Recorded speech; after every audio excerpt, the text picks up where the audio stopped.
If what you want is to get stronger, then the thing that you have to work on and face as often as possible is the highest level of resistance that you're willing to tolerate, obviously without getting hurt. So if the concept that we're looking at here is our dead hang, and I'm not strong enough to hang all of my own body weight on my own, what I'm going to do is I'll have a box, and we're going to slowly try to load up those hands bit by bit. And the objective here is for my fingers and my hands and my nervous system to really start to understand, listen, we're going to ask for this.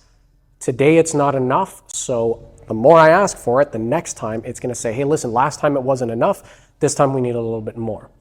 The important thing here is the stronger you want to get, the faster you want to get there, the higher the resistance must be. But again, remember, the highest that you can tolerate. We're gonna work our way up to these things. So if you're really struggling with some strength training, that's where I would start. Start as small as possible. Progressions is very important.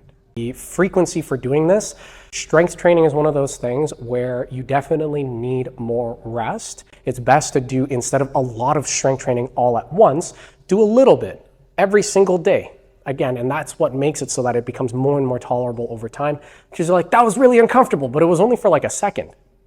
And then we do a little bit more, and then it was maybe 3 seconds, and you do a little bit more, and you made it to your first minute. Amazing. Now you have 1 full minute that you can work with. The next time you do that, that minute won't be as hard as the first time you tried it. So frequency is probably what I would personally recommend over top of intensity at first. And then as we start talking about our higher level athletes, then it becomes a game of balancing between frequency, volume, and intensity. Generally, for most people, you can only pick 2 at a time. You can either do something very frequently at either a high intensity or a high volume. But in other cases, if you are a professional athlete, if you're doing this all the time, there are a few times in your lifetime where you're going to be able to get all 3, and that probably means that your rest, your recovery, your sleep, all that stuff is on point. And that's why we talk about nutrition so much. That's why we talk about meditate at the end of a workout. Let's make sure that we're not just jumping right into a workout and finishing it and right off to the next thing. Let's put out the fire that is our nervous system before we go off onto the next thing so we can start recovery quickly. If you want to know more about strength training, if you want to get into the world of fitness, all you got to do is follow us on our page.